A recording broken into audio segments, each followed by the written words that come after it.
Hello everybody, it's Sandra here from Creating Spain. Today I'm doing a relatively simple card front, and the reason I'm doing this is because I wanted to test out my machine because I've altered my machine mat. Now so far I have to say the results have been outstanding. I've not had any difficulty loading the mat whatsoever.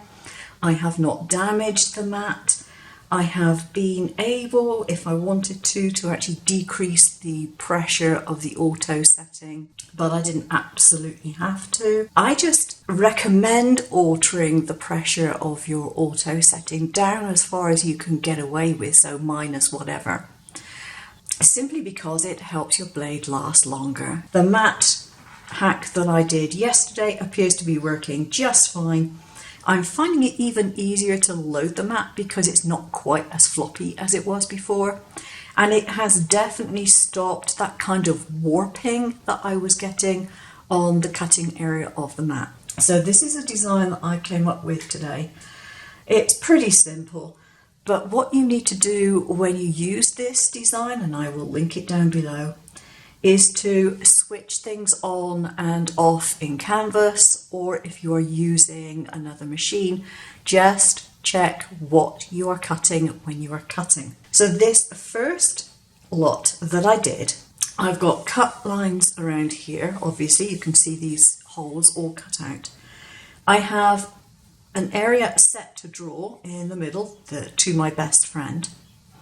But I've also got larger letters set out to draw, but they're not drawn. Now, because as far as I'm aware, I haven't actually checked, but as far as I'm aware, I don't think the Brother Scan and Cut actually tells you to change pens. I might have to check that.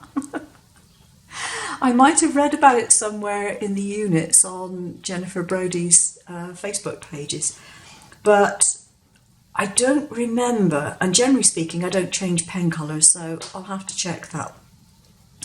But because I was under the impression that it doesn't, and I said I may be wrong on that, what I did was I hid part of the file. I duplicated it and I hid part of the file to get it to work. So I hid this, and then after I've done all the rest of it that I wanted to do, so I did the drawing, I did the cutting, I wanted to do more drawing, but I didn't want to actually put any pen marks on it. I then made that show up and then did it with an embossing tool rather than with a pen. You could do it with an empty pen. If you're really desperate, you could do it with a light pen colour, but I didn't want the lines there, okay? So that's how that works. The other part of this frontage is the actual letters which I have cut out. And this is something which I designed in Shortcut Slot, and I used the knockout feature to put one set of words inside the other. So it's going to end up looking like that. Okay, so all I need to do now is to stick my letters down. And that is the reason why I put these patterns on here in the first place. I can see exactly where they need to go, and it gives me perfect lining up.